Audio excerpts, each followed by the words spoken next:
한 구절 따라 다시 한번 하시죠. 균형 잡힌 건강한 교회. 제가 4년 전에 사고를 당한 적이 있습니다. 그래서 왼쪽 다리에 큰 부상을 입고 제가 수술 받고 한 6주 누워 있었습니다. 무릎을 전혀 다리를 쓰지 못해서 그때 제 마음의 소원이 하나님 저 낫게 해주시면 무릎 꿇고 기도하겠습니다. 제가 기도할 수 있는 무릎 꿇는 다리 될 수 있도록 회복시켜 주세요. 하나님 앞에 기도했는데 하나님 고쳐주셨습니다. 그런데 한번 부상당하고 난 다리가 여러분 뭐 이전하고 똑같겠습니까? 날씨가 요즘처럼 이렇게 춥거나 좀 무리를 하면은요 왼쪽 다리가 이렇게 좀 아파요. 그 왼쪽 다리가 아프면 자연적으로 어떻게 될까요? 오른쪽 다리에 더 힘을 쓰게 됩니다. 그래서 오른쪽 다리에 더 많이 의지하면서 걷다 보면 오른쪽 다리가 뭐라고 그럴까요? 너만 아프냐? 나도 아프다. 그러면서 균형이 깨지더라고요. 제가 그때 깨달았습니다. 우리의 몸의 균형이 참 중요하구나. 영양의 공급도 중요하고 몸이 골고루 성장하는 것 중요하구나 깨달았습니다. 몸이 불균형하면 문제가 생기죠. 호르몬이 불균형해지면 잠도 안 오고요. 피곤이 더하고 우울증까지 생깁니다. 몸뿐만이 아니라 자연도 균형이 깨지면 생태계가 파괴됩니다. 사회도 그렇지요. 경제에도 권력에도 외교에도 힘의 균형이 잘 맞춰져야 사회도 안정됩니다. 그래서 동양 철학은 음양의 조화라는 것을 이야기하기도 하는 것이죠.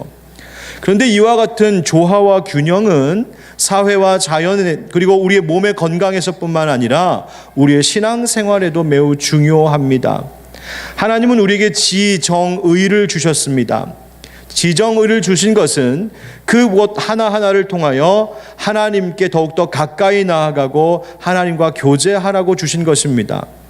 그런데 그 한 가지만을 지나치게 강조하면 이런 문제가 발생합니다. 지성만을 강조하게 되면 교리주의, 주지주의, 사변주의에 빠지게 되고 감성만을 지나치게 강조하면 체험주의, 은사주의, 신비주의에 빠집니다. 또 의지와 행동만을 강조하면 율법주의와 행위주의에 빠지고 반대로 의지와 행함의 중요함을 무시하면 은혜 남용주의, 도덕 폐기론자와 같이 되어버리고 맙니다. 심지어 구원파와 같은 이단에 빠지기도 하는 것이지요. 그래서 신앙은 무엇이 중요한가? 균형이 중요합니다. 제가 이런 책을 접한 적이 있습니다. 책의 제목이 영성에도 색깔이 있다입니다. 신앙에 색깔이 있다는 것이죠. 그러면서 우리가 같은 하나님을 믿지만 저마다 하나님께서 주신 성향과 기질에 따라 각자 다른 신앙의 색깔이 있음을 이렇게 설명합니다. 어떤 종류의 신앙의 색깔들이 있냐면 첫 번째, 자연주의 영성은 세상 자연 만물 속에서 하나님을 경험하고 하나님을 사랑합니다. 감각주의 영성은 오감으로, 전통주의 영성은 의식과 상징을 통하여, 금욕주의 영성은 고독과 단순성을 통하여 하나님 사랑함을 고백합니다.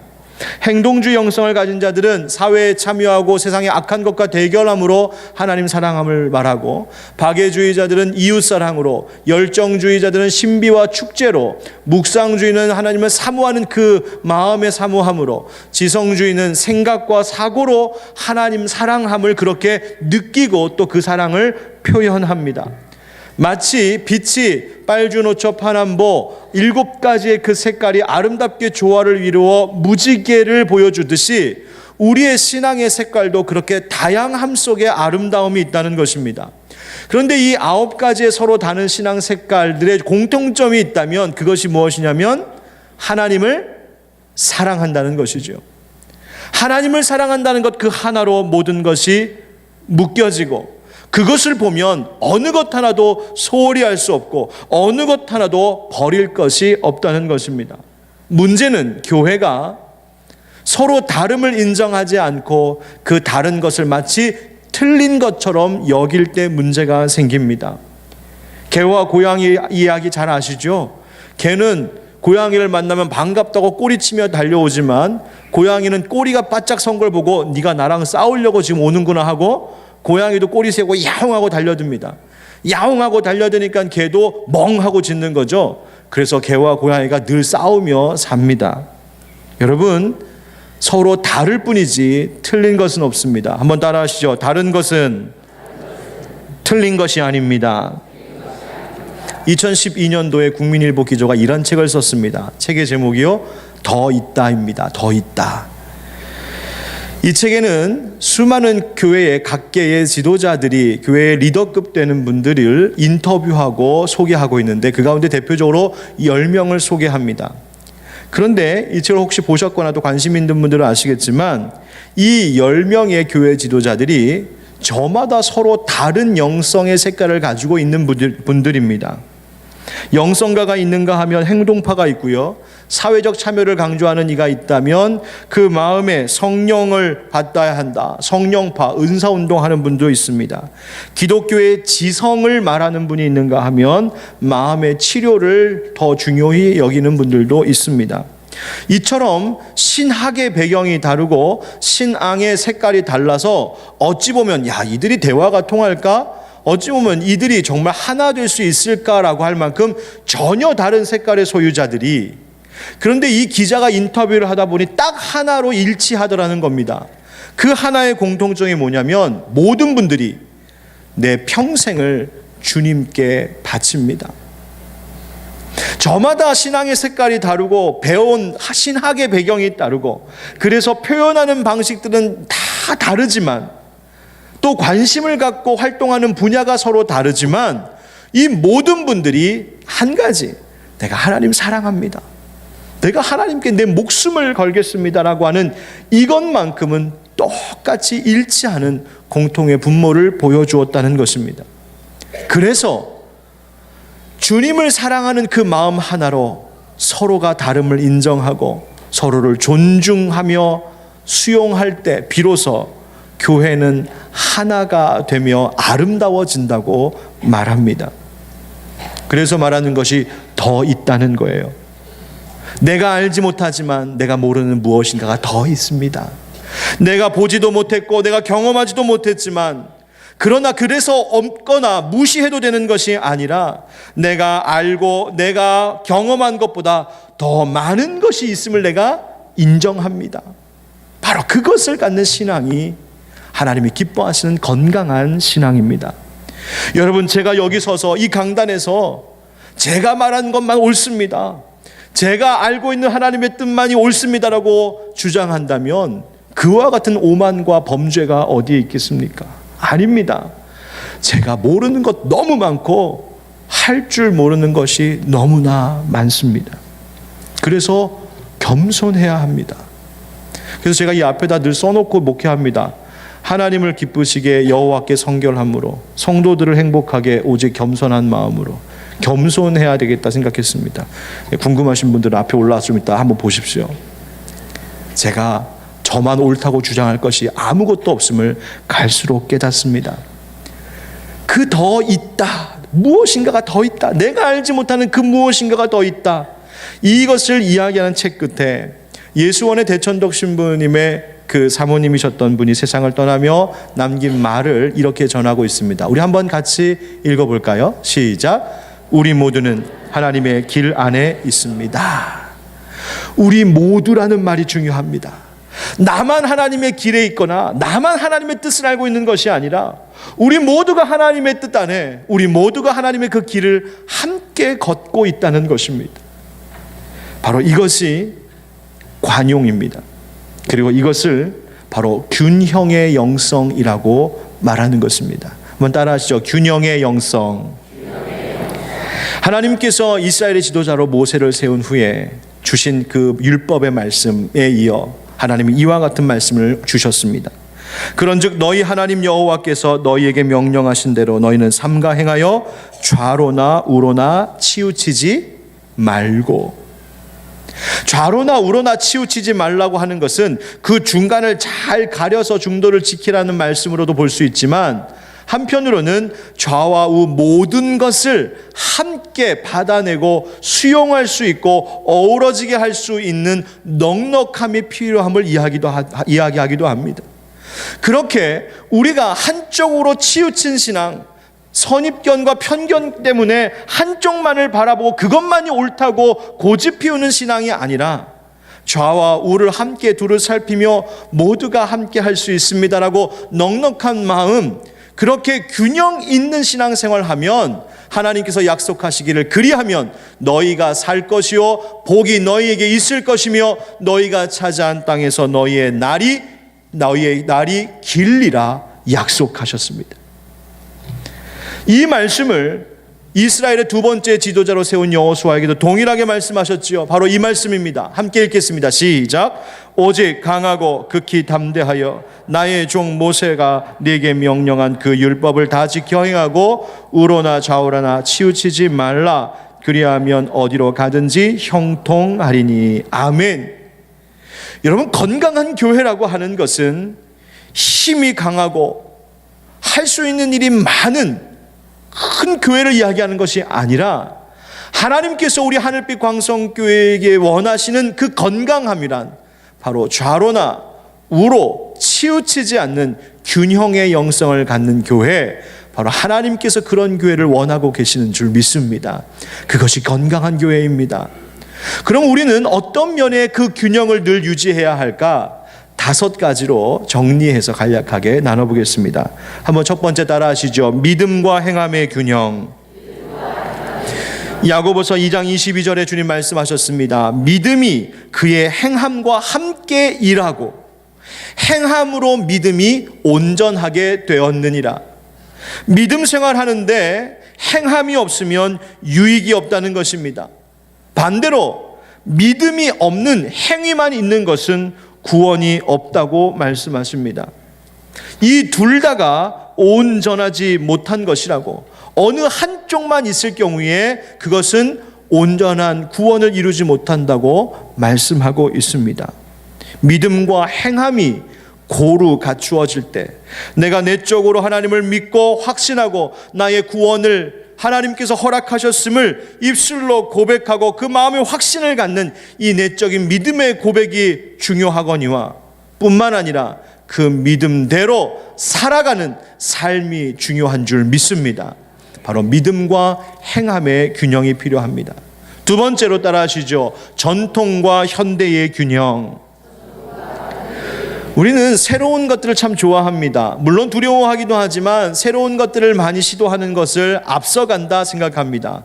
물론 그런 면도 있지요. 그러나 앞서가기 위해서 미래의 것, 새로운 것들, 현대의 것만을 추구하기에는 어려움이 있습니다. 여러분, 제자리 멀리뛰기 해보셨어요? 혹시 제자리 멀리뛰기를 이렇게 공중에서 하시는 분 계십니까? 허공에서 발을 이렇게 탁 차갖고 붕 앞으로 뛰실 수 있는 분 혹시 계세요? 제가 그런 분들 계시면 제가 사부로 모시겠습니다. 우리의 멀리뛰기는 언제나 발이 어디를 딛고 있어야 할까요?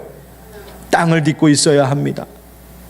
하나님께서 이 땅과 같이 우리에게 주신 하나님의 약속의 말씀, 그리고 교회 속에 나타난 역사와 전통 위에 발을 딛어야, 그리고 거기서 힘을 얻어야 우리는 미래로 나아갈 수 있습니다. 우리 하늘빛 광성교회는 그래서 전통과 현대가 함께 늘 어우러지는 교회하려 합니다. 세 번째로 따라하시죠. 개인과 공동체의 균형. 오늘 중요한 말씀이 하나 있습니다. 고린도전서 12장 27절인데요. 같이 읽겠습니다. 시작. 너희는 그리스도의 몸이요 지체의 각 부분이라. 아멘. 하나님께서 사도 바울을 통하여 주님의 몸된 이 교회를 설명하실 때 교회는 그리스도의 몸이라고 말씀하셨고, 뿐만 아니라 지체들, 즉 교인들 하나하나가 이 몸의 각 부분이라고 말씀하셨습니다. 교회는 개인주의에 빠져서는 안 됩니다. 공동체성을 늘 유지해야 합니다. 그러나 공동체성이 또한 집단을 강조하여 개인을 무시하거나 획일주의에 빠져서도 안 되는 것입니다.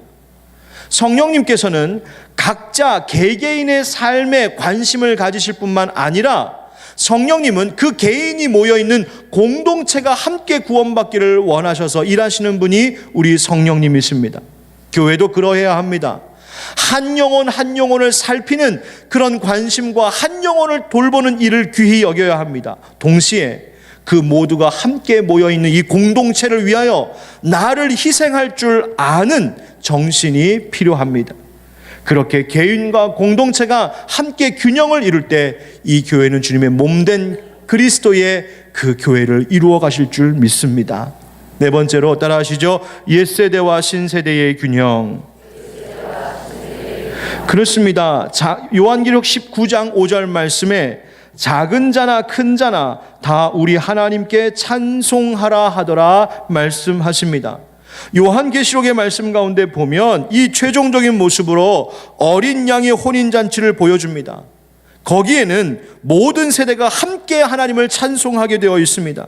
여러분, 한국 교회가 세대별로 구분하여 신앙을 교육한 것이 참 좋은 효과였지만 동시에 각 세대의 간극이 너무나 커져서 서로 이해하지 못한 채 그렇게 신앙생활하는 문제도 나왔습니다.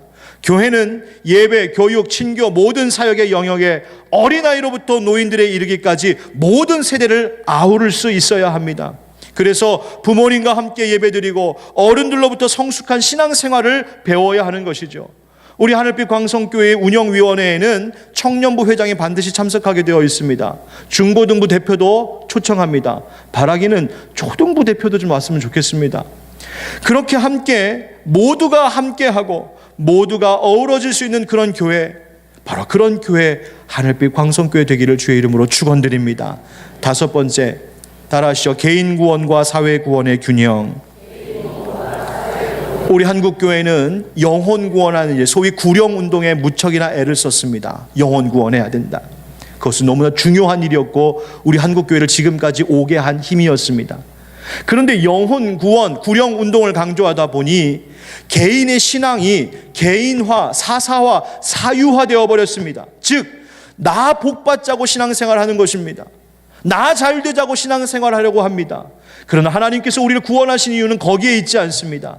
내가 구원받음으로 그 은혜 나누며 모두가 함께 하나님의 자녀 되게 하라고 그렇게 우리를 구원하셨다는 사실을 우리는 잊지 말아야 합니다.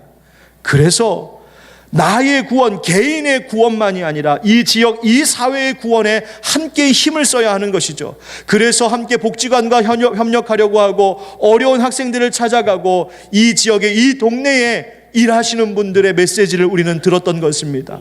우리는 함께 구원을 이루어 가야 합니다. 오늘 본문 가운데 하나인 갈라디아서 3장에 유대인, 헬라인, 종, 자유인 모두가 하나라고 했습니다. 예수 그리스도 안에서 우리는 하나인 줄 믿습니다. 제가 오늘 멋진 그림 하나 보여드리고 마치겠습니다. 한번 보여주시죠. 이 그림은 러시아의 유명한 화가인 안드레 루블로프라고 하는 성화를 그리는 15세기 신부님이 그리신 그림입니다. 이 그림은 본래 천사 셋을 그리고자 했던 그림인데 훗날 이 그림이 성부, 성자, 성령 하나님을 묘사하는 삼위일체를 말하는 그림으로 기독교 역사 가운데 아주 중요한 그런 그림입니다. 왜 이것이 삼위일체일까? 여러분, 그림을 잘 보시면 가운데 있는 분의 시선이 왼쪽을 향하고 있습니다. 왼쪽에 있는 이의 시선이 반대쪽에 있는 이를 향하고 있습니다. 그리고 오른쪽에 있는 그 이의 시선이 다시 가운데에 있는 이를 향하고 있습니다. 다시 말하면 그 시선을 쫓아가면 계속 돌게 되어 있어요. 마치 성부, 성자, 성령 하나님은 이처럼 서로가 서로를 바라보며 함께 균형과 조화를 이루고 있는 완전한 하나이심을 말한 그림이 바로 이 삼위일체라는 그림입니다. 교회는 그 형상을 닮아야 합니다. 내가 나만 보고 있는 것이 아니라 옆에 있는 이들을 바라봐야 합니다. 한번 봐주세요. 한번 봐주세요. 내 옆에 있는 이가 아픈 곳은 없는지, 내 옆에 있는 이가 슬픔 가운데 있지는 않은지 함께 바라보고 함께 걸어갈 때 우리 교회를 통하여 하나님 영광 받으시고 균형과 조화를 완벽하게 이루어낸 하나님의 형상을 회복하게 될 줄 믿습니다. 우리 하늘빛 광성교회가 이 모든 면에 좋은 조화와 균형을 이루어 좌로나 우로나 치우치지 않는 예수 그리스도 안에서 하나 되는 주님의 몸된 교회 되기를 예수님의 이름으로 축원드립니다. 기도하겠습니다.